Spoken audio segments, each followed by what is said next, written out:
السلام علیکم ورحمۃ اللہ وبرکاتہ۔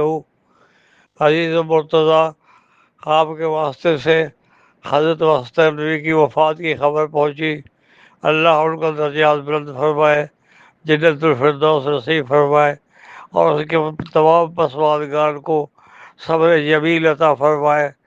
وہ ایک بہت بڑی عظیم شخصیت تھی، جس نے پورے ملک میں، پورے ہندوستان میں، اور علماء کی بھی خدمت کی، اور دین کی بھی خدمت کی، اور مدارس کی بھی خدمت کی۔ تقریباً 2000 مدارس حضرت چلا رہے تھے، مجھے پتہ ہے، مجھے علم ہے۔ میں انشاءاللہ رات دن ان کے لیے دعا کروں گا، اللہ ان کی مغفرت فرما دے، اور اللہ ان کو جنت الفردوس نصیب فرمائے۔ السلام علیکم ورحمۃ اللہ۔